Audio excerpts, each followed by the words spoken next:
দর্শক এই মধ্যরাতে সবাইকে আমন্ত্রণ জানাচ্ছি নিউজ 24 এর নিয়মিত আয়োজন নিউজ রুম সংলাপ অনুষ্ঠান। আপনাদের সঙ্গে আছেন প্লাবন রহমান। দিনের গুরুত্বপূর্ণ খবর ঘটনাগুলো এই মাঝরাতের আয়োজনে আমরা বিশ্লেষণ করার চেষ্টা করি। আমন্ত্রিত অতিথি যারা থাকেন তারা তাদের গুরুত্বপূর্ণ মতামত জানান, বিশ্লেষণ করেন গুরুত্বপূর্ণ খবর। আজ আমাদের সঙ্গে আপাতত দুজন গুরুত্বপূর্ণ অতিথি আছে। দর্শক শুরুতে তাদের সঙ্গে আপনাদের পরিচয় করি। আমাদের সঙ্গে আছেন মঞ্জুরুল ইসলাম, প্রধান সম্পাদক ডিবিসি নিউজ টেলিভিশন 24 ঘন্টা নিউজ চ্যানেলে তিনি কাজ করছেন। আছেন আবু সাইদ খান, উপদেষ্টা সম্পাদক দৈনিক সমকাল। আপনাদের দুজনকে স্বাগত জানাচ্ছি নিউজ 24 এর এই নিয়মিত মাঝরাতের আয়োজনে। আমরা আলোচনায় যেতে চাই তার আগে কয়েকটি শিরোনাম প্রধান খবর দর্শকদের একটু জেনে আসতে চাই, যে বিষয়গুলো নিয়ে মূলত আমরা আলোচনা করতে চাই এই আয়োজনে। ঢাকায় ফেরা নিশ্চিতে নজিরবিহীন সমন্বয়হীনতা, জনস্রোতে বাড়ল স্বাস্থ্য জীবনের ঝুঁকি। গত 24 ঘন্টায় আরও 231 জন হার মেনেছেন করোনার কাছে। অ্যাস্ট্রাজেনেকার দ্বিতীয় ডোজ শুরু হচ্ছে আজ। 7 আগস্ট থেকে ইউনিয়ন পর্যায়ে টিকাদান কর্মসূচি শুরু হবে। পাবেন গর্ভবতী প্রসূতিরাও। পটিআই হুইপের টিকা কেলেঙ্কারি। মহামারীর মধ্যে ডেঙ্গুর প্রকোপও চলছে। বড় মাথা ব্যথার কারণ প্রতিদিনই 2 শতাধিক রোগী ভর্তি হচ্ছে হাসপাতালে। আগস্টেই নির্মূলের ঘোষণা, সতর্ক থাকার আহ্বান। এগুলো নিয়ে মূলত আমরা আলোচনা করতে চাই। আমরা শুরু করতে চাই মঞ্জুরুল ইসলাম আপনাকে দিয়ে। মঞ্জুরুল ইসলাম, আপনি নিশ্চয়ই বিষয়গুলো দেখছেন। মানুষ যেভাবে ঢাকায় আসলো, বিশেষ করে আপনার কারখানা শ্রমিকরা, তারপরে সিদ্ধান্ত, একের পর এক সিদ্ধান্ত, এবং আজও যেভাবে মানুষ আসলো, সব কিছু মিলিয়ে মানে কতটা সমন্বয় আপনি দেখছেন? কিভাবে সিদ্ধান্তগুলো হচ্ছে, পরিণতি কি দেখছেন আপনি? ধন্যবাদ আপনাকে। আর কতটা সমন্বয় দেখছেন প্রশ্নের সরাসরি উত্তরে বলবো, আমি কোনো সমন্বয়ই দেখছি না। ফলে কম না বেশি প্রশ্নই আসে না। আর ব্যাপারটা আমি দেখছি কিন্তু বুঝতে পারছি না কোথা থেকে কি হচ্ছে। গণমাধ্যম কর্মী হিসাবে আমরা যেহেতু 24 ঘন্টা টেলিভিশন, সংবাদ ভিত্তিক টেলিভিশন চালাই, প্রত্যেক ঘন্টায় সরকারের বিভিন্ন তথ্যগুলো আমরা খোঁজ রাখার চেষ্টা করি। কিন্তু আজ 5 ঘন্টা আগে সরকারের একজন গুরুত্বপূর্ণ মন্ত্রী যেই কথা বলে আমাদের আশ্বস্ত করেন যে 5ই আগস্টের আগে কোনোভাবেই কারখানা শ্রমিকদের বা মালিকদেরকে কাজে আসতে হবে না, ছাড় দেওয়া হবে না, তার কয়েক ঘন্টা পরেই আবার একটা প্রজ্ঞাপন পেয়ে যাই। তখন আমরা বুঝতে পারি না। আমার কাছে বিষয়টা এরকম যে বর্তমান সরকার, মাননীয় প্রধানমন্ত্রী থেকে শুরু করে স্বাস্থ্য মন্ত্রণালয় এবং সরকারের বিভিন্ন কর্তৃপক্ষ, স্বাস্থ্য অধিদপ্তর, তারা পরিশ্রম করছে, এই ব্যাপারে আমার কোনো রকম সন্দেহ নাই। বাংলাদেশের চিকিৎসক এবং চিকিৎসা কর্মীরা সকলে পরিশ্রম করছেন, এই ব্যাপারে সন্দেহ নাই। আমাদের মৃত্যুর সংখ্যা এবং সংক্রমণের সংখ্যা এখন পৃথিবীর অনেক দেশের চেয়ে কম, সেটাও স্বস্তির। কিন্তু সমস্ত আয়োজনের পরে বিষয় উপমাটা আমার কাছে এরকম যে আপনি ভালো আয়োজন করলেন, ভালো রান্না বান্না করলেন বিয়ে বাড়িতে দাওয়াত করে, তখন আপনি ফিরনিটা আগে দিলেন, পানটা দিলেন, দেওয়ার পরে শেষে গিয়ে পোলাও দিলেন, আবার পোলাওর মাঝখানে আপনি একটু বললেন যে একটু চা খেয়ে নেন। মানে বিষয়টার এই যে একটা সবকিছুর একটা সিস্টেম, সমন্বয়টা ওইভাবেই বলে যে কোনটার পরে কোনটা হবে। আপনি যখন শ্রমিকদের বা মালিকদের অথবা 16-17 কোটি মানুষের বাংলাদেশে 40 লক্ষ গার্মেন্টস শ্রমিকদের কথা বিবেচনা করে, মূলত তো মালিকদের কথা বিবেচনা করেছেন, আমাদের রফতানি আয়ের কথা বিবেচনা করেছেন, পরে আপনি খুলে দিলেন 1 তারিখ থেকে খোলা হবে। তাহলে তখন ঘোষণা দিলেন না কেন যে গণপরিবহন খোলা থাকবে? তার মানে এই যে আমরা 1 সপ্তাহে যে অর্জন করেছিলাম 8 দিনে একটা কঠোর নিষেধাজ্ঞার পথে, সেই অর্জনকে আমরা বিসর্জন দিলাম 1 আগস্টে। এই বিসর্জনটা হলো তারা যে কোনো ভাবে যাত্রা শুরু করলেন, যাত্রা পথে লঞ্চ এবং গণপরিবহন খোলা হলো, যেটা নাকি লঞ্চ মালিকরা এবং গণপরিবহন উৎপাদিত হওয়ার কথা, তারাও খুশি হন নাই। তারা বলছেন আমরা তো জানি না, যার জন্য আপনি জানেন বরিশাল থেকে লঞ্চ যাত্রা শুরু করে নাই, বিভিন্ন জায়গা থেকে বাস যাত্রা শুরু করে নাই। কারণ তারা তো আর সবাই স্টিয়ারিং ধরে অথবা নাবিক লঞ্চে গিয়ে বসেছিল না যাত্রী নিয়ে যে আপনি হুইসেল দিলেই তারা যাত্রা শুরু করবেন। তাদের একটা প্রস্তুতির ব্যাপার আছে। 8 দিন লকডাউন ছিল। ফলে আপনি কাকে খুশি করলেন? গুটি কয়েক মালিককে খুশি করার জন্য? এই জায়গায় আমি এইটুকু বলবো, যারাই এই সিদ্ধান্তগুলো নেন, এটা কিন্তু না সরকারের পক্ষে না যায়, না জনগণের পক্ষে যায়, না কোনো গোষ্ঠীর পক্ষে যায়। গুটি কয়েক মানুষ খুশি হতে পারেন, অধিকাংশ মানুষ অখুশি হয়ে এটা সরকারের জন্য একটা বরং সমালোচনার বিষয় তুলে। মঞ্জুরুল ইসলাম, সিদ্ধান্ত তো সরকারই নিচ্ছেন, বারবার কেন আমরা এরকম সমন্বয়হীনতা দেখছি? এর আগেও নিশ্চয়ই আপনি জানেন যে মানে কলকারখানা খোলার বিষয়ে নির্দিষ্ট সময় পর্যন্ত রাখতে পারেনি, তার আগে ছেড়ে দিতে হয়েছে দোকান মালিক সমিতিদের চাপে। মানে প্রত্যেকবারই আমরা এরকম কেন দেখছি? আমি এই ব্যাপারে বলবো যে দেখেন, গত 12 বছরে মাননীয় প্রধানমন্ত্রীর যে সুদক্ষ সরকার পরিচালনার অভিজ্ঞতায়, সেই ক্ষেত্রে আমি নাগরিক হিসাবে প্রত্যাশা করি তার সরকারের কাছ থেকে প্রত্যেকটা সুচিন্তিত সমন্বিত সিদ্ধান্ত। কিন্তু আমার কেন জানি মনে হয় এই সিদ্ধান্তগুলো তার সরকারের কেউ নেন না, সরকারের কতিপয় ব্যক্তি নেন। কারণ না হলে আপনি দেখেন, আপনাদের টেলিভিশন আমাদের টেলিভিশন প্রচার করেছি, যেদিন নাকি ঘোষণা দেওয়া হলো 31 তারিখে যে 1 তারিখে খোলা হবে, তার আগের দিন কিন্তু মাননীয় স্বরাষ্ট্রমন্ত্রীর নেতৃত্বে আন্তঃ মন্ত্রণালয়ের বৈঠক হয়েছে, সর্বোচ্চ পর্যায়ের বৈঠক। মাননীয় প্রধানমন্ত্রী সারা গুরুত্বপূর্ণ সকলে ছিলেন, তারা বসে মাননীয় স্বরাষ্ট্রমন্ত্রী বলেছেন কিন্তু খোলার কোনো সুযোগ নাই, ব্যবসায়ীদের কাছ থেকে আমরা তাদের দাবি মানতে পারলাম না। তারপরে একজন সচিবের সাথে বৈঠক করার পরে কিভাবে এই সিদ্ধান্তটি বদলে যায়, এটা আমাদের অবাক করে। আমি এই জায়গায় শেষ করবো এইটুকু বলে, আমার কাছে কেন জানি মনে হয় সংসদে আমাদের বর্ষিয়ান রাজনীতিবিদরা যে অভিযোগটি করেছেন যে এখন বোধহয় কতিপয় আমলা তাদের নিজস্ব সিদ্ধান্তে কতগুলো সিদ্ধান্ত দিয়ে দেন, যার পরিণামে মাননীয় প্রধানমন্ত্রী থেকে আওয়ামী লীগের এই যে ব্যাপক অর্জনের যে উদ্যোগ, যে পরিশ্রমের ফসলকে অনেকটা ধুলা লুণ্ঠিত করা হয়। আমি এর বাইরে কিছু বলতে যাচ্ছি না। জি, আবু সাইদ খান, আপনার কাছে কি মনে হয়, সিদ্ধান্ত তো সরকার নিচ্ছে, আমরা ফলাফল এমনটা দেখছি কেন? দায় আসলে আপনি কাকে দিতে চান? জি, আমি তার সঙ্গে একমত হয়ে বলি যে আসলে আমরা আমাদের সাফল্যগুলো ধরে রাখতে পারি না। মানুষ ভুল করতে পারে, কিন্তু একই ভুল বারবার করার তো অর্থ খুঁজে পাই না। আপনার খেয়াল আছে যে গত বছর একবার গার্মেন্টস শ্রমিক আনা হলো, আবার বাড়িতে ফিরিয়ে দেওয়া হলো, যে ভোগান্তি, যে কষ্ট আমরা দেখেছি। তো আমরা সঙ্গত কারণে আশা করেছিলাম যে ওই ঘটনার পুনরাবৃত্তি হবে না, কিন্তু এবার তো তাই ঘটলো। যদি 1 তারিখে খুলতেই হয় তাহলে আগে পরিকল্পনা মাফিক কেন খোলা হলো না? আর একটা হচ্ছে যে তাদের নিয়ে আসার জন্য তো অর্গানাইজড ওয়েতে নিয়ে আসা যেত, যে সেখানে ডেকেলের ব্যবস্থা করে স্বাস্থ্য বিধি মেনেই তো নিয়ে আসা সম্ভব ছিল, কিন্তু সেই ব্যবস্থাগুলো তো করা হলো না। তো চট করে সিদ্ধান্ত, মন্ত্রী একবার বলছেন 5 তারিখে খোলা হবে না, এবং কর্মকর্তারা সবাই তারস্বরে চিৎকার করে বলছেন না 5 তারিখে আগে খোলা হবে না, যত কষ্ট হোক মেনে নিতে হবে। হঠাৎ করে সিদ্ধান্ত বদলে যায়। এই যে সমন্বয়হীনতা, পরিকল্পনাহীনতার কারণেই আমরা আমাদের অর্জনগুলোকে ধরে রাখতে পারছি না। যেমন ধরুন যে লকডাউনের আসলে বিকল্প কি? লকডাউনের বিকল্প নেই। আমরা যদি আমাদের সমস্ত লোকদেরকে মানে কমপক্ষে 40 ভাগ লোককে টিকা দিতে পারতাম, তাহলে বুঝতাম যে এক ধরনের আবু সাইদ খান, আমি একটু জানতে চাই, 1 তারিখ আর 5 তারিখের মধ্যে তো খুব বেশি ব্যবধান না। সরকার কেন এই 4টা দিন তাদেরকে মানে বোঝাতে পারলো না যে 5 তারিখে, যেহেতু এবার মানে প্রতিবারের মতো প্রতিবার বলা হচ্ছে, এবারও সেই একই কাজ হলো যে 5 তারিখ পর্যন্ত সরকার সবকিছু নিয়ন্ত্রণে রাখতে পারলো না। বিষয়টি কি এমন দাঁড়াচ্ছে কিনা, এই 4 দিন কি খুব অনেক বড় ক্ষতি হয়ে যেত কিনা গার্মেন্টস কলকারখানা বন্ধ থাকলে? এই জবাব দেওয়ার দায়িত্ব তো সরকারের, মন্ত্রীরা জবাব দেবেন, এই জবাব তো আমার কাছে নেই। তবে আমার কাছে মনে হচ্ছে এটা পরিকল্পনাহীনতা এবং একটা অস্থিরতা সরকারের মধ্যে, অর্থাৎ যারা সিদ্ধান্ত গ্রহণ প্রক্রিয়া আছেন তারা এক ধরনের অস্থিরতা ভোগেন, এবং বাইরের চাপ অনেক সময় তারা সইতে পারেন না। হ্যাঁ, রপ্তানিমুখী শিল্পকে বিশেষ ছাড় দেওয়া যেতে পারে, তাহলে একটা কথা হতে পারতো যে ঠিক আছে, যে একটা বিশেষ অবস্থান ভাতা দিয়ে শ্রমিকদেরকে ঈদের সময় ঢাকা রেখে দিতে পারতেন, এবং সেটা সম্ভব ছিল। তো সেটাও এক ধরনের ছিল। কিন্তু এই যে তারা সারা দেশে যেভাবে স্বাস্থ্যবিধি লঙ্ঘন করে ছড়িয়ে পড়লো, আবার সারা দেশ থেকে যেভাবে তারা গাদাগাদি করে, যে কোনো নিয়ম নীতির বালাই না পরোয়া না করে তারা যেভাবে আসলো না, আসতে বাধ্য হলো, তাদেরকে বাধ্য করা হলো। এইটার কি প্রয়োজন ছিল? এখন মালিক পক্ষ আজকে অনেক জায়গায় বলেছেন যে না, আমরা বলেছি যারা বাইরে আছেন তাদের আশাটা এত জরুরি ছিল না, চাকরি যেত না। কিন্তু আমরা তো শুনেছি যে বিভিন্ন জায়গা থেকে ফোন গেছে, বিভিন্ন নিচের দিক থেকে ফোন গেছে যে আপনারা চলে আসুন, এবং তারা জানেন যে যদি চলে না আসতে পারেন তবে তাদের চাকরি থাকবে না। এই ভীতি তো তারা এইভাবে যেভাবে কষ্ট করে তারা ফিরেছেন। এর মানে হচ্ছে যে আমরা 14 দিনের অর্জনটা যেটা করেছিলাম, এবং এই একদিনে আমরা তার কত অংশ বিসর্জন দিয়েছি, সেইটাই হিসাবটা করা দরকার। তো আমার কাছে যেটা মনে হচ্ছে যে হ্যাঁ, আমাদের রপ্তানিমুখী শিল্পকে বাঁচাতে হবে, আমাদের উৎপাদনের ধারা অব্যাহত রাখতে হবে, কিন্তু লকডাউনের আসলে বিকল্পটা বিধিনিষেধকে শিথিল করে দিয়ে আমরা কি চলতে পারবো?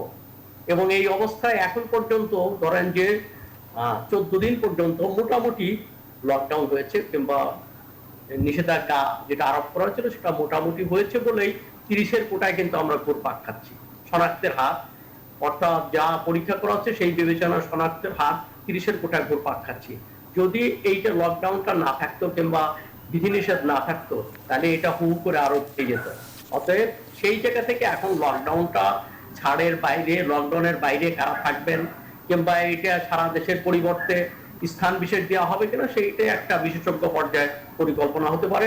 তবে সিদ্ধান্ত যেটা নেওয়াই উচিত নেওয়া হয় সেটা যেন বাস্তবায়ন হয়।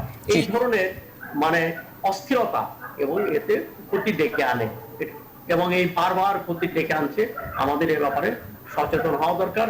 এবং সরকার আমার কাছে মনে হচ্ছে যে বিভিন্ন চাপের মুখে থাকে, কখনো মালিক পক্ষের শিল্প মালিকদের চাপের মুখে, কখনো মুসল্লিদের চাপের মুখে, কখনো কুরবানির গরুর হাটের প্রতি যাদের পিটি আছে তাদের চাপের মুখে বিভিন্ন জায়গায় থাকে। এবং আমরা একটা জিনিস খেয়াল করেছি, প্রতিবেশী দেশে কুম্ভ মেলা এবং নির্বাচনের মধ্য দিয়ে যে ক্ষতি হয়েছে, আমরাও আজকে বাস্তবতায় আমাদেরও কুরবানির হাটে আমরা অনেক বিসর্জন দিয়েছি এবং তারপরেও যে ঠিক আছে কুরবানির পরেও আমরা যতটুকু নিয়ম নীতির ভিতরে এসেছিলাম গতকাল সেটাও আমরা ধরে রাখতে পারি। জি, অনেক ধন্যবাদ মঞ্জুরুল ইসলাম। আপনি মঞ্জুরুল ইসলাম আবু সাইদ খান যে জায়গায় শেষ করেছে সেই জায়গায় একটু বলতে চাই। সরকার আমরা প্রতিবারই চাপের কথা, চাপের গার্মেন্টস শ্রমিক মালিকদের চাপ, দোকান মালিক সমিতির চাপ, যা বিভিন্ন পক্ষের চাপে প্রতিবারই দেখা যাচ্ছে যে সরকার শেষ পর্যন্ত তাদের চাপটাকে স্বীকার করে নিয়ে সিদ্ধান্ত বদলে দিচ্ছে। কিন্তু আমরা প্রণোদনাও তো দেখছি সরকারের পক্ষ থেকে এবং সেই প্রণোদনা সবচেয়ে বেশি শিল্প কলকারখানার কাছেই যাচ্ছে। তারপরেও কেন সরকার তাদের চাপের কাছেই নতি স্বীকার করছে বারবার? এটা হচ্ছে সরকারের পক্ষটা যদি আমরা বিবেচনা করি, সরকার যেটা সাইদ ভাই বললেন আমি এখন চাপ বলতে তো এটা সরকারকে কেউ এসে জোর করে বলে না আপনাকে এটা করতে হবে, মনে করিয়ে দেয় যে বাংলাদেশের যে গত 12 বছরের যে অর্থনৈতিক ঊর্ধ্বগতি এর পেছনে কিন্তু 3টা সেক্টরের ভূমিকা। একটা হচ্ছে কৃষি, একটা হচ্ছে আমাদের এই রপ্তানি বাণিজ্য, আরেকটা হচ্ছে গার্মেন্টস, আরেকটা হচ্ছে আমাদের যে শ্রমিক যারা নাকি বাইরে কাজ করে, আমাদের প্রবাসী শ্রমিক। তো 3 জায়গার মধ্যে প্রবাসী শ্রমিক যারা বাইরে আছেন তারা দিচ্ছেন, কৃষি শ্রমিকরাও কাজ করছেন। এই রপ্তানি গার্মেন্টসে যেটা বোঝানোর চেষ্টা করা হচ্ছে যে এই সময়টা যদি অর্ডারগুলো না নেওয়া হয় তাহলে কিন্তু আমরা লস করব। কিন্তু আপনার প্রশ্নটা যেখানটায়, যখন নাকি এই যে লকডাউনের যাত্রা শুরু অথবা কোভিডের যাত্রা শুরু, তখন কিন্তু একমাত্র এই সেক্টরকে সরকার আজকে পরে এই প্রথম কিন্তু তাদের বন্ধ করলেন। তার আগে কিন্তু কোনোদিন তাদের গার্মেন্টস বন্ধ ছিল না। তার মানে তাদেরকে প্রায়োরিটি দিয়েছেন মাননীয় প্রধানমন্ত্রী এবং বর্তমান সরকার। উপরন্তু তাদের প্রণোদনা দেওয়া হয়েছে। এখন গার্মেন্টস মালিকরা বা বিজিএমই বলেন যে এই প্রণোদনাটা সরাসরি শ্রমিকের পকেটে গেছে। তো শ্রমিকের পকেটে যাওয়ার জন্যই তো দেয়া ছিল। এবং অনেকে বলেন আবার যে এটা তো আমরা পাইনি, এটা তো স্বল্প সুদে আমরা ঋণ পেয়েছি। আরে ভাই, 9 ভাগ সুদের বদলে আপনাকে 4.5 বা 4 ভাগই সুদ দিচ্ছে। এই 4.5 ভাগের টাকাটা তো আপনার গুনতে হতো, সেটা তো সরকার দিচ্ছে। তার মানে আপনি যদি সকল ব্যবসায়ীদের বলে দেন যে গার্মেন্টস ছাড়া তারা 4.5% সুদ পাবে, তাহলে তো আমার ধারণা তারা সারা জীবনের জন্য এই সরকারের পক্ষে সমর্থন দিয়ে যাবে। ফলে এই জায়গায় এখানেও আবার ব্যাপার আছে। আপনি যদি প্রকৃত তদন্ত করেন, এখানে দেখা যায় যে শ্রমিকদের কাছে যাওয়া ছাড়া প্রকৃত যারা লোক তাদের কাছে টাকা পৌঁছে নাই। আবার অনেক ব্যবসায়ী, আমি জেনে বলছি, আমি যেহেতু অর্থনৈতিক সেক্টরের খোঁজ খবর রাখি, জেনে বলছি যে অনেকে এই টাকাটা মূলত নিয়ে ব্যবসায়িক খাতে না দিয়ে তাদের আরেকটা নিজেদের অন্য ব্যবসার জন্য কাজে লাগিয়েছেন। এখানে প্রপার ইউজটা হয় নাই। কারণ এর একটা ছোট ব্যাপার বলে আমাদের এখানে অনিয়মের তো নানান পাহাড় জমে যায়। এই যে মাননীয় প্রধানমন্ত্রী একটা নগদ প্রণোদনা দিচ্ছিলেন, সেইখানে আমরা জানি কি পরিমাণ লোক যারা পাওয়ার যোগ্য না তারা পেয়েছেন। এখানেও দেখা গেছে যে যারা পাওয়ার যোগ্য এরকম পায় নাই, রিয়েলি ক্ষুদ্র ব্যবসায়ী যারা, তাদের বদলে দেখা গেছে যাদের ওই সংযোগটা আছে তারা পেয়েছে। আর আমি শেষ জায়গায় এটুকু বলবো যে দেখেন, মূলত প্রধানমন্ত্রী কিন্তু শুরু থেকে আজ পর্যন্ত একটা পরিকল্পনা করে এই কোভিড মোকাবেলা করে অর্থনীতিকে সামনের দিকে নিয়ে যাচ্ছেন। কিন্তু তার পাশের যারা পরামর্শ কাজ করার লোক যারা, প্রধানমন্ত্রী সব জানবেন, সব তথ্য দিয়ে সিদ্ধান্ত দিবেন, তাহলে তো মন্ত্রী পরিষদ, মন্ত্রণালয়, সচিবালয় দরকার ছিল না। তারা তো তথ্যগুলো জানেন। এই যে কোঅর্ডিনেশন করাটা, আমি গার্মেন্টস খুললে তাদের আসার সুযোগ করে দিতে হবে। তারপর দেখেন গত এপ্রিল থেকে শুরু করে কিন্তু আপনি জানেন চাঁপাইনবাবগঞ্জ থেকে সাতক্ষীরা থেকে অনেকগুলো জায়গায় লকডাউন চলছে, কিন্তু গত মার্চের শেষ থেকে এপ্রিল পর্যন্ত। এমনকি ঢাকায় কিন্তু 28শে এপ্রিল থেকে আমাদের আংশিক আংশিক লকডাউন চলছে, যার জন্য লকডাউন শব্দটা বা কঠোর বিধিনিষেধটা একটা তামাশায় পরিণত হয়েছে, অর্থাৎ সরকার বলে কিন্তু মানতে বাধ্য করে না। মঞ্জুরুল ইসলাম, আরেকটা বিষয় একটু স্মরণ করে দিতে চাই, সেটি হচ্ছে আমরা যখন সিদ্ধান্ত হলো কলকারখানা খোলা, সেই জায়গাটাই শুক্রবার রাতেই একটা বড় অংশের শ্রমিক ঢাকার পথে রওনা দিয়েছে, তারপরে শনিবার দিনভর ঢাকায় চলে এসেছে, সুতরাং শুক্র শনিবার একটা বড় অংশের শ্রমিক কর্মকর্তা কর্মচারীরা ঢাকায় এসেছেন। আজকে আমি নিজেও গিয়েছিলাম বিভিন্ন জায়গায়, সেই জায়গায় দেখা গেল যে সাধারণ যাত্রী যারা বিভিন্ন জেলা থেকে জেলায় যারা আটকে ছিলেন, তাদের একটা বড় অংশের যাত্রীরা, সাধারণ মানুষ, তারা এই সুযোগে ঢাকায় প্রবেশ করেছেন। মানে ফলাফলটা আসলে কি দাঁড়ালো, করোনার ঝুঁকির জায়গাটা একটু জানতে চাই। ফলাফল তো খুবই খারাপ। প্রথমে ওরা কেন করলো, আমি এটা খালি এক লাইন বলি। আমরা যখন কঠোর লকডাউন এই যে 7-8 দিন হলো, আমরা তো দেখেছি যে সকল গাড়ির গায়ের মধ্যে সংবাদপত্র লেখা, সেটা তরকারির গাড়িতেও আমি দেখেছি 2-1 জায়গায়, আবার অন্য ব্যবসায়ীদের গাড়িতেও। তার মানে জরুরি সেবা ছাড়া কেউ বের হওয়ার কথা না, কিন্তু বেরিয়েছে, জরিমানা দিয়েছে কিছু মানুষ ধরা পড়েছে। ঠিক একইভাবে আপনি বলবেন শিল্পের শ্রমিক, আপনি কি তাদের গায়ে প্রত্যেকটা আইডেন্টিটি চেক করে আপনি ঢুকতে দিতে পারবেন? এরপর দেখেন আরেকটা সিদ্ধান্ত বলে 12টা পর্যন্ত খোলা থাকবে সবকিছু। তো 12টার পরে আই ওয়াজ ওয়ান্ডারিং যে 12টা 1 মিনিটে কি হবে। পরে আবার দেখেন 2টার সময় বললো ভোর 6টা পর্যন্ত লঞ্চ খোলা থাকবে। তার মানে কি বাস যেগুলো খোলা হয়েছে ওগুলো বাড়ি চলে গেছে? যায় নাই। ফলে এই জায়গায়, এই সার্বিক জায়গাটা আমাদের সমন্বয়হীনতা।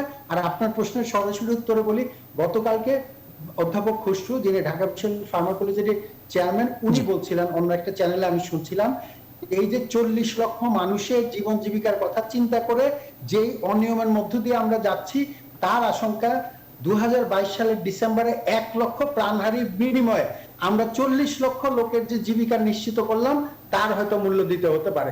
এরকম একটি আশঙ্কা কিন্তু সমস্ত স্বাস্থ্য বিশেষজ্ঞরা করছেন। তা আমরা স্বাস্থ্যের সমস্যা যদি অন্য আমলা অথবা আমরা সাংবাদিকরা পরামর্শ দিয়ে চালাই, তাহলে তো ভাই স্বাস্থ্য ব্যবস্থার উন্নতি হবে না, আমরা কিন্তু সংকটের দিকে যাব। যেটা সাইদ ভাই মনে করিয়ে দিলেন, কুম্ভ মেলা এবং নির্বাচনে ভারতের যে পরিণতি আমার চোখের সামনে, সেটা ভুলে গিয়ে আমরা যদি কোরবানির ঈদ আর গার্মেন্টস বাঁচাতে চাই, তাহলে মানুষ বাঁচানো হয়তো কঠিন হয়ে যাবে। জি, আবু সাইদ খান, লঞ্চ চলবে বলা হয়েছে সকাল 6টা পর্যন্ত, গণপরিবহন দূরপাল্লার বাস আজকে 12টা পর্যন্ত চলার কথা, দুপুর 12টা, কিন্তু এখনো রাস্তায় বাস আমরা দেখলাম। মানে এই সিদ্ধান্তগুলো আলটিমেটলি কতক্ষণ বাস চলবে, সেই সিদ্ধান্তগুলো কিন্তু এখন পর্যন্ত আসেনি। জি, আপনি বাস দেখেছেন, তার আগে এই সিদ্ধান্তটা যৌক্তিক ছিল কিনা? লঞ্চ আসবে, কিন্তু মানুষ লঞ্চ পার হয়ে কিসে আসবে? অতএব সেখানে আপনি বাস বন্ধ করে দিলেন, লঞ্চ চালু রাখবেন, এই সিদ্ধান্ত কতটুকু যৌক্তিক? অর্থাৎ এই ধরনের সিদ্ধান্ত আরেকটু যোগ করব, সেটি হচ্ছে যাদের জন্য এই সিদ্ধান্ত নিল সরকার, এই যে শ্রমিকদের ঢাকায় বা কর্মস্থলে নিয়ে আসা, সেই কলকারখানার মালিকদের কোন রকম দায়বদ্ধতা থাকার দরকার ছিল বলে মনে করেন কিনা?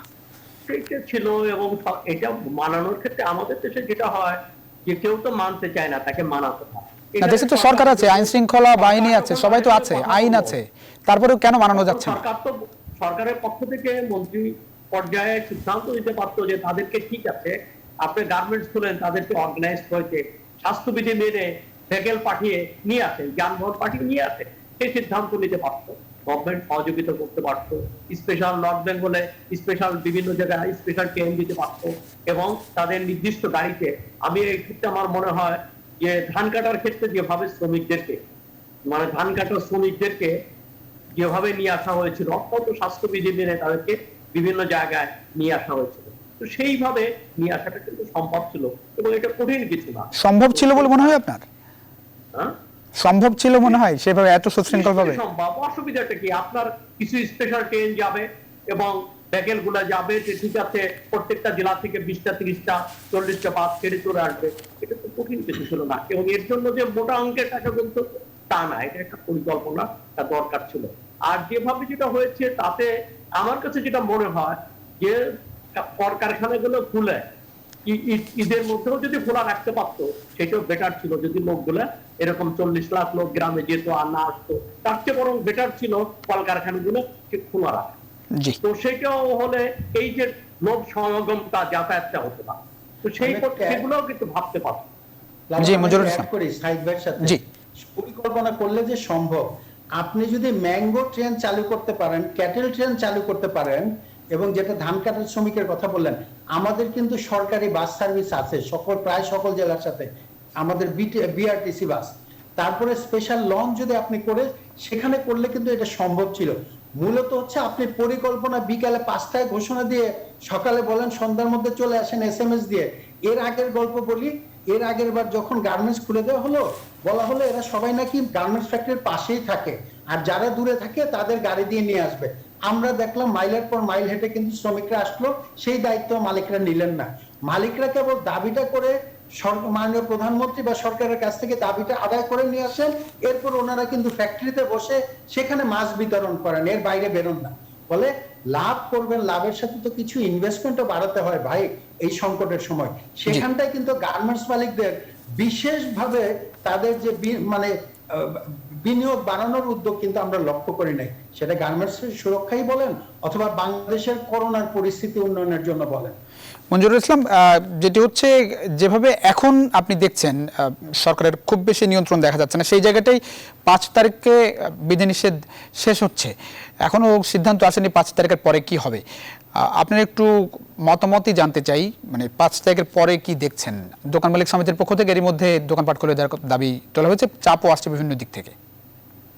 আমি আমার নিউজ রুমে আজকে একটা মিটিং ছিল, সেখানে আমি বলছি ভাই গতকাল পর্যন্ত 31শে জুলাই আগ পর্যন্ত আমি তথ্য জেনে টেনে একটু প্রেডিক্ট করতে পারতাম কি হচ্ছে, কিন্তু গত 24 ঘন্টার সরকারের বিভিন্ন পদক্ষেপ দেখে আমি এখন আর প্রেডিক্ট করতে চাই না।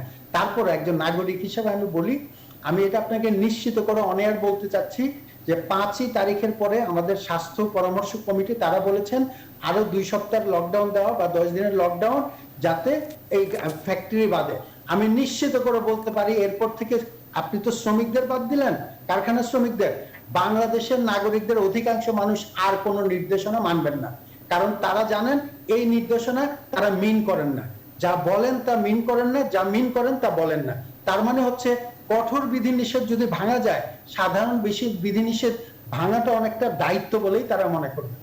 জি, আমাদের সঙ্গে এর মধ্যে যোগ দিয়েছেন অধ্যাপক ডক্টর শরফুদ্দিন আহমেদ, উপাচার্য বঙ্গবন্ধু শেখ মুজিব মেডিকেল বিশ্ববিদ্যালয়। অধ্যাপক ডক্টর শরফুদ্দিন আহমেদ, আপনাকে স্বাগত জানাচ্ছি নিউজ 24 এর এই নিয়মিত মাঝরাতের আয়োজনে। অনেক পরে আপনাকে পেলাম, আপনার কাছে একটু আসতে চাই। অধ্যাপক ডক্টর শরফুদ্দিন আহমেদ, যেভাবে মানুষ ঢাকায় আসলো এবার বিধিনিষেধ এবং মানে সরকারের ইচ্ছায় কলকারখানা খোলার জন্য, একই সঙ্গে অনেক সাধারণ যাত্রী এই সুযোগে ঢাকায় এসেছে অনেক দুর্ভোগের মধ্য দিয়ে, এবং আজকে রাতে বৃষ্টি হচ্ছে, বৃষ্টির মধ্যেও ফলাফল আপনি আসলে কি দেখেন? এটির ফলাফল স্বাস্থ্য ঝুঁকি কতটা, করোনার ঝুঁকি কতটা বাড়াবে বলে মনে হয় আপনার? পরামর্শ কমিটির পরামর্শ বাস্তবায়ন না হলে হতাশা আছে। 2 নম্বর, লকডাউন বিভিন্নভাবে প্রত্যাখ্যাত হয়েছে সব তরফ থেকেই, যারা মানতে বলবেন এবং যারা মানবেন, সব ক্ষেত্রেই আমরা একটুখানি সমন্বয়হীনতা দেখলাম। একটুখানি সমন্বয়হীনতা দেখছেন? আমি যে কথাটি বলি আমার কথা শুনে নেন। গণপরিবহন অথবা লঞ্চ যাত্রা প্রভৃতি আমরা যেভাবে দেখলাম হঠাৎ করে, আমার কাছে মনে হয়েছে এটা সমন্বয়হীনতা। এরপরে যে কথাটি আপনি বললেন যে এরপরে এই সমন্বয়হীনতা কেন মনে হয়, মানে এই সমন্বয়হীনতা কেন? আমরা তো 1.5 বছর হয়ে যাচ্ছে করোনা মোকাবেলা করছি, এর আগেও বিভিন্ন সিদ্ধান্ত আপনি দেখেছেন, এই পর্যায়ে এসে আমরা আসলে কি শিখলাম?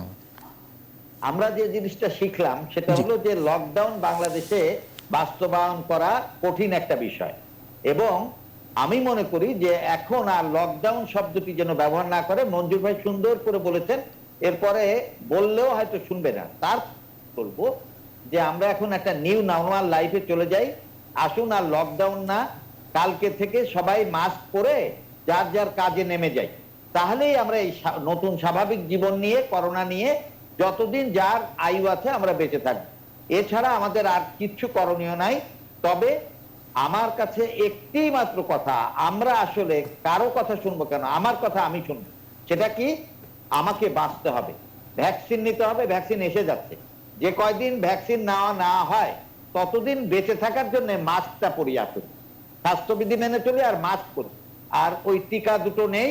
এরপরেও করোনা হলে একটা সুবিধা হবে, কমপ্লিকেশন কম হবে, মৃত্যু হার কমে যাবে। তো সেই পর্যন্ত আমাদের অপেক্ষা করা দরকার। অধ্যাপক ডক্টর শরফুদ্দিন আহমেদ, শুরু থেকেই একেবারে যখন থেকে করোনা বাংলাদেশে আসলো তখন থেকে এই মাস্ক পরার কথা বলা হচ্ছে, কিন্তু এখন পর্যন্ত অগ্রগতি আপনি নিজেই জানেন কি করা দরকার, মানে স্বাস্থ্যবিধি মানানোর জন্য, মাস্ক পরার জন্য আমরা তো খুব বেশি অগ্রগতি আপনি দেখছেন? এই ক্ষেত্রে শুধু মাস্ক পরার জন্য আমি একটা আন্দোলনের কথা বলবো।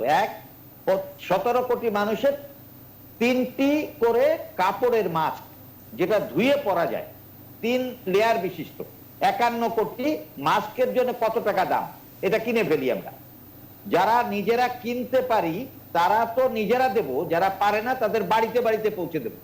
ঘরের বাইরে আসলে ওটা না পড়লে তাকে জরিমানা করব, দরকার হয় জেল দেব। এরপরে যারা আমরা মনে করি দিন আনে দিন খায় তারা মাস্ক পরে কাজ করুক, অসুবিধাটা কি? নিউ নর্মাল লাইফ, যে সারা পৃথিবীতে এখন মাস্ক পরে স্বাভাবিকভাবে কাজ করছে সবাই, আমরাও সেইভাবে করব। লকডাউনের সুফলতা দুটো জায়গায় পাওয়া গেছে, একটা তুলারবাগ আর হলো শিবচর। প্রথম যখন ইতালি থেকে লোক আসলো, এরপরের যে লকডাউন জোন ভিত্তিক, red zone, yellow zone, green zone, কোনোটাই খুব একটা সফলতা আসেনি। এবার একটা কথা আমি বলবো, একটা সফলতা আসছে ইন্ডিয়ার থেকে, ডেল্টা ভেরিয়েন্ট আসার পর। এটা তো ঢাকায় ছিল, এটা এখন গ্রামে গ্রামে ছড়িয়ে গেছে। গ্রামের লোক এখন লুকোচুরি খেলছে, সে আর জ্বরের কথা বলে না। যখন তার ফুসফুস অর্ধেক সংক্রমিত হয় এবং যখন শ্বাসকষ্ট ঘরে থাকতে পারে না, তখনই সে হাসপাতালে যায়, তখন হাসপাতালে অক্সিজেন দিয়েও বাঁচানো যায় না, এই জন্য মৃত্যু হার বেশি। তবে লকডাউন দিয়ে সুফলতা 1 থেকে 14 তারিখে কিছু পাওয়া গেছে। আর যদি কন্টিনিউয়াস দিতে পারতাম এবং 5 তারিখের পরেও 14 দিন দিতে পারতাম, হয়তো আমরা সুফল পেতাম।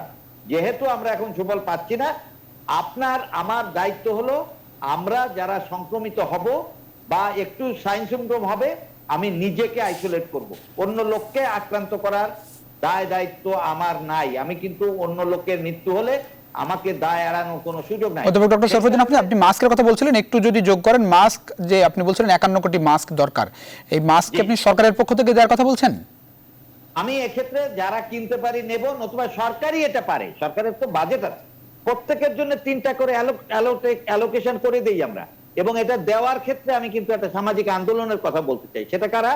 আপনার বিত্তশালী যারা আমরা আছি, যারা নির্বাচিত প্রতিনিধি, ওয়ার্ড কমিশনার, ইউনিয়ন মেম্বার পর্যন্ত আছে, ভলেন্টিয়ার দিয়ে তাদেরকে যদি মোড়ে মোড়ে দাঁড়িয়ে থাকি, যে লোকটার মাস্ক থাকবে না। এর মাঝে একটা ভিডিওতে দেখিয়েছিল যে যারা শপিং মল থেকে বেরোচ্ছে, যার একজন শুধু লাঠি নিয়ে দাঁড়ানো, যে মারতে যাচ্ছে, মারে না, তাতেই কিন্তু মাস্কটা পরে। এইরকম ভাবে মোড়ে মোড়ে থাকবে, বাজারে ঢুকতে পারবে না অথবা কোনো কার্যক্রমে যেতে পারবে না মাস্ক ছাড়া। বিদেশে কি হচ্ছে এখন, রেস্টুরেন্টে ঢুকতে পারবে না যদি তার ভ্যাকসিন নেওয়া না থাকে। তা আমরা আপাতত মাস্কটাকে ব্যবহার করি, তারপরে ভ্যাকসিনের যে সার্টিফিকেট, এইটা নিয়ে আমরা কাজে কর্মে, অফিসে, রেস্টুরেন্টে ঢোকার ব্যবস্থা করবো ইন ফিউচার। তার মানে অধ্যাপক ডক্টর শরফুদ্দিন, আপনি বলছেন যে লকডাউন বাংলাদেশে আর বাস্তবায়ন করা সম্ভব না, মানে এই জায়গাটায় হার মেনে নেওয়া ছাড়া কিছু? মনে করি এতে খুব বেশি আর সুফল আমরা পাবো না। এখন ব্যক্তি পর্যায়ে আমাদের সচেতন হয়ে মাস্ক পরতে হবে, তারপরে ভ্যাকসিন নিতে হবে। জি, অনেক ধন্যবাদ আবু সাইদ খান। এই জায়গাটিতে আপনার মতামত জানতে চাই। মানে আমরা শেষ পর্যন্ত কি একেবারেই হার মেনে নেব, বাস্তবায়ন করা যাবে না? আমাদের সরকার আছে, আইন শৃঙ্খলা বাহিনী আছে, আইন আছে, তারপরেও মানে এই জায়গাটাই। জি, একটা হচ্ছে যে লকডাউনের দুটো জিনিস। লকডাউন ধরেন যে বিধিনিষেধ, 100% বিধিনিষেধ থাকবে না, অর্থাৎ ফ্রি স্টাইল চলাফেরা করবো, তার ভিতর দিয়ে যারা হারিয়ে যাবো, যারা বেঁচে থাকার, সেইটাই না। বাস্তব হচ্ছে যে লকডাউন 100% কার্যকর হবে না, কিন্তু কিছু কিছু বিধিনিষেধ আরো রাখতে হবে আমার কাছে যেটা মনে হয়। তা না হলে এই ফ্রি স্টাইল ছেড়ে দিলে এবং আমরা ইচ্ছে করলে 100% মানুষের মুখে মাস্ক তুলে দিতে পারবো, কেন সেই অভ্যাসটা আমাদের নেই। আন্দোলনের মধ্য দিয়ে আমরা সেটাকে আয়ত্ত করাও সময় সাপেক্ষ বিষয়, এবং সেখানে একটা সহজ বিষয় আছে, সেটা হচ্ছে টিকাদান। কিন্তু টিকাদানের ক্ষেত্রেও আমরা কিন্তু পিছিয়ে আছি। আমরা প্রতিবেশী দেশগুলোর চেয়ে আমরা পিছিয়ে আছি। আমরা শতকরা 2 ভাগ লোককে, সবকিছু মিলে বোধহয় 4 ভাগের বেশি লোককে আমরা টিকা দিতে পারছি না। আর একটা হচ্ছে টিকা কিভাবে দেওয়া হবে, এটা বলা হচ্ছে, এবং প্রত্যেকের টিকার সেই ব্যাপারে একটা রোড ম্যাপ দরকার। সেটাও কিন্তু, যেখানে আমরা স্বাস্থ্যমন্ত্রী বলছেন যে এই টিকা দিয়ে দেওয়া হবে, 2 কোটি টিকা দিয়ে দেওয়া হচ্ছে, তারপরে কি হবে? তারপরে কি থেমে থাকবো? তারপরে কত টিকা আসছে, কোত্থেকে আসছে এবং কি, সেই ব্যাপারে সুস্পষ্ট একটা নিয়ম নীতির কথা আমাদেরকে বলতে হবে। এবং কোনো কিছু গোপন রাখার ব্যাপার নাই, যে প্রত্যেকে টিকা আসছেন এটা স্বাস্থ্যমন্ত্রী জানবেন, স্বাস্থ্য অধিদপ্তর ডিজি জানবেন, আমরা জানবো না, সেটা তো হবে না। সেগুলো স্পষ্টভাবে বলতে হবে। হ্যাঁ, আমি একটু এই জায়গাটাই গুরুত্বপূর্ণ জায়গা, সেটা 5 তারিখের পরে আপনি আসলে মানে কোন রকম বিধিনিষেধ বা কিরকম বিধিনিষেধ চান? 5 তারিখে এখনকার যে বিধিনিষেধ শেষ হচ্ছে, এই সিদ্ধান্ত নেওয়ার ক্ষেত্রে সবচেয়ে অথরিটি হচ্ছে বিশেষজ্ঞরা। আমি তো সেই নাগরিক হিসেবে প্রত্যাশা একটু জানতে চাই, নাগরিক হিসেবে। তারপরে আমার কাছে যেটা মনে হয় 100% নিষেধাজ্ঞা তুলে দেওয়ার কোনো সুযোগ নেই। আপনাকে কিছু কিছু বিধিনিষেধ মানতে হবে। ইচ্ছে করলে 100% আপনি কি তাহলে 5 তারিখের পর স্কুল কলেজ খুলে দেবেন?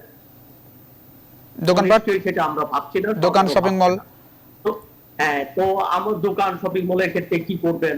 সেগুলোর ক্ষেত্রে আমার কাছে মনে হয় যে আমাদের নিষেধাজ্ঞা তো একটা আছে, নিষেধাজ্ঞার একটা সুফল কিন্তু রয়েছে, যেটাই বলেন যে আমরা যে 30-এর কোটার মধ্যে যে ধরে রাখতে পেরেছি শনাক্তের হারটা, সেটিকে আপনি সফলতা বলছেন। অনেক ধন্যবাদ মঞ্জুরুল ইসলাম। আপনি বলছিলেন যে 5 টাকার পরে যে বিধি সরকার যাই দিক মানুষ মানবে না। মনে হয় আমি একটু বলি যে আমার কাছে যেটা মনে হয় যে আমাদের ক্ষেত্র বিশেষ বিধিনিষেধ রাখতে হবে এবং সামগ্রিকভাবে সারা দেশে লকডাউন দেওয়াটা কঠিন। সেখানে আমরা স্থানটাকে নির্ধারণ করতে পারি। একবার কথা হয়েছিল যে আমরা সবুজ গ্রিন জোন, ইয়েলো জোন এবং রেড জোন এটাকে আমরা ধরে সেই জায়গা যেখানে প্রকোপটা বেশি, খাবারটা প্রবল, সেখানে আমরা লকডাউন দিতে পারি। অনেক ধন্যবাদ, অনেক ধন্যবাদ। আমরা একটু মঞ্জুরুল ইসলাম আপনাকে জানতে চাই, সেখানে এক ধরনের কলকারখানা এবং কলকারখানা খুলে দেওয়ার ক্ষেত্রে জি অনেক ধন্যবাদ, অনেক ধন্যবাদ মঞ্জুরুল ইসলাম। আপনি বলছিলেন যে মানুষ মানবে না, কিন্তু মানা না মানা তো পরের বিষয়। সিদ্ধান্তটা কেমন হলে নাগরিক হিসেবে আপনি খুশি হবেন? দুইটা, একটা হচ্ছে যে বিধিনিষেধ ব্যাপারটা আমরা দুজনের আলোচনায় শুনলাম যে আমি যেটা বলছি যেটা যে এখন তো ডেল্টা ভেরিয়েন্ট নিয়ে আমরা চিন্তিত। ডেল্টা ভেরিয়েন্টটা কোত্থেকে এসছে আমরা জানি, আসার পরে কিন্তু কতগুলো জেলাকে আমরা দিলাম। ওই যে তখন থেকে এখন 3 মাস ব্যাপী এই যে ভাঙ্গাচুরা লকডাউন না দিয়ে আমরা যদি তখনই বিশেষজ্ঞদের কথা শুনে 21 দিন রাখতে পারতাম, তাহলে আমার ধারণা ইতিমধ্যেই, আমি প্রফেসর শরফুদ্দিন ভাইকে পাশে রেখেই বলছি, ইতিমধ্যে আমরা কিন্তু 10-এর কাছাকাছি আনতে পারতাম সংক্রমণের হার। সংখ্যাটা কিন্তু যেটা সাইদ ভাই বলছেন আমরা আশান্বিত। ভাই 3 জনের মধ্যে 1 জন সংক্রমিত হচ্ছে, এটা কিন্তু ভয়ঙ্কর ব্যাপার সংখ্যার দিক থেকে। ফলে এই বিবেচনা যদি আরো বাড়ে আমরা ক্ষতিকর অবস্থানে থাকবো। আমি ডক্টর শরফুদ্দিনের সাথে এই জায়গায় একমত। ধরেন আমাদের বিধিনিষেধ কার্যকর করতে পারবো না, সেই ক্ষেত্রে মাস্ক পরাটা, আমি এইটুকু বলবো বাংলাদেশের এখন যে সক্ষমতা প্রত্যেকে কিন্তু একটা মাস্ক নিতে পারে, কিন্তু মাস্কটা থুতনিতে থাকে, ওই নাকে চড়ানোর জন্য একটা ফাইন করতে হবে বড় ভাই। একটা ফাইন আপনি করে দেন 100 টাকা, সবাই মানবে। এক আর দ্বিতীয় প্রস্তাব হচ্ছে যেটা সাইদ ভাই বলছে 100% বিধিনিষেধ তুলে দিলাম ঘোষণা না দিয়ে, যেমন আপনি বিয়ের অনুষ্ঠান করতে পারবেন না, জনসভা করতে পারবেন না, ওয়াজ মাহফিল করতে পারবেন না, জারি সারির গানের সমাবেশ করতে পারবেন না, সেটা করা যাবে না। কিন্তু স্বাভাবিক জীবনযাত্রা, যেটা আপনি খালি গার্মেন্টস এর জন্য বলবেন না, আমার অন্য শিল্পের কথাও বলবেন, আমার স্কুলে চিন্তা করতে হবে বিধিনিষেধ মেনে কিভাবে ক্রমান্বয়ে আস্তে আস্তে খোলা যায়। সবকিছু খুলে দিতে অনেক ধন্যবাদ দিতে। আমরা একেবারে শেষ পর্যায়ে অধ্যাপক ডক্টর শরফুদ্দিন আহমেদ, জি অনেক ধন্যবাদ দিতে হচ্ছে মঞ্জুরুল ইসলাম। অধ্যাপক ডক্টর শরফুদ্দিন আহমেদ, আমরা 7 তারিখ থেকে ইউনিয়ন পর্যায়ে টিকাদান কার্যক্রম শুরু হচ্ছে। টার্গেট একটু বলবেন 7 তারিখ থেকে, মানে কত মানুষকে একদিনে টিকা দেওয়ার মানে সক্ষমতা বাংলাদেশে আছে, স্পেসিফিক যদি একটু বলেন। জি, বাংলাদেশে জানেন যে ইপিআই এর সক্ষমতা এত বেশি যে আমরা সাউথ ইস্ট এশিয়া আমাদের অবস্থান সবচেয়ে উঁচুতে আছে। আর আমরা প্রতি সপ্তাহে 60 লাখ থেকে 1 কোটি আমরা দেওয়ার ব্যাপারে সরকারের পক্ষ থেকে যে উদ্যোগ নেওয়া হয়েছে, এটা আমরা ইপিআই যেভাবে করি তেমনি করে ইপিআই এর যে সিনোফার্ম অথবা একই টেম্পারেচার কিন্তু অ্যাস্ট্রাজেনেকা 8 ডিগ্রি সেলসিয়াস, তো সেইটা আমরা ইউনিয়ন পর্যায়ে এনআইডি দেখিয়ে আমরা এইটা দেওয়ার ব্যাপারে সক্ষম। আমি মনে করি সরকার এবং দরকার হয় এনজিওদের আমরা যদি কাজে লাগাই, কমিউনিটি হেলথ কেয়ার প্রোভাইডার যারা আছে, 9 লাখ লোক আছে আমার হেলথের, সবাইকে কাজে লাগিয়ে 9টা 5টা দরকার হয় 6টা 8টা 6টা এই টাইম করে আমাদের ম্যান পাওয়ার বাড়িয়ে আমরা এই টিকা দেওয়ার ব্যাপারে আমরা সক্ষম। একটা কথা অ্যাড করে দেই, সেটা হলো মঞ্জুর সাহেব যেটা বলেছেন যে আমরা বিধিনিষেধ অবশ্যই রাখবো। হোটেলে গিয়ে খুলে 5 জন মিলে যদি মুখ খুলে খায় তখন কিন্তু সংক্রমিত হয়, এটা বন্ধ রাখবো। বিয়ে এবং অন্যান্য পর্যটন কেন্দ্র এগুলো বন্ধ রাখবো। তবে আমরা মাস্ক পরাটাকে নিশ্চিত করব। মাস্কটা কিন্তু নাক মুখ ঢাকা, যারে পাবো না আমি মিডিয়াকে অনুরোধ করবো আপনারা ওই লোকটার ছবি তুলে দেবেন এবং বলবেন যে এটা টিভিতে দেখাবো, যাতে পরের দিন আর সে কোনোদিন ভুলেও মাস্কটাকে। অনেক ধন্যবাদ, অনেক ধন্যবাদ, অনেক ধন্যবাদ, অনেক ধন্যবাদ দিতে হচ্ছে। সময় একেবারে শেষ। অধ্যাপক ডক্টর শরফুদ্দিন আহমেদ, মঞ্জুরুল ইসলাম, আবু সাইদ খান, আপনাদের তিনজনকে অসংখ্য ধন্যবাদ। এই রাতে আপনাদের মূল্যবান সময় নিউজ 24 এর নিউজ রুম সংবাদ দেওয়ার জন্য। দর্শক আপনারা যারা আমাদের সঙ্গে ছিলেন আপনাদেরকে অসংখ্য ধন্যবাদ। আমরা যেসব বিষয়ে আলোচনা করেছি নিশ্চয়ই যারা সরকারের কর্তব্য ব্যক্তি আছেন তারা বিষয়গুলো বিবেচনায় নেবেন এবং সামনে খুব শীঘ্রই আমরা নিশ্চয়ই করোনা পরিস্থিতিতে স্বস্তিকর অবস্থায় পৌঁছবো। অনেক ধন্যবাদ, শুভরাত্রি। নিশ্চয়ই দেখাবে অন্য সময়। সে পর্যন্ত ভালো থাকবেন, সুস্থ থাকবেন, আশা করি নিউজ 24 এর সঙ্গে।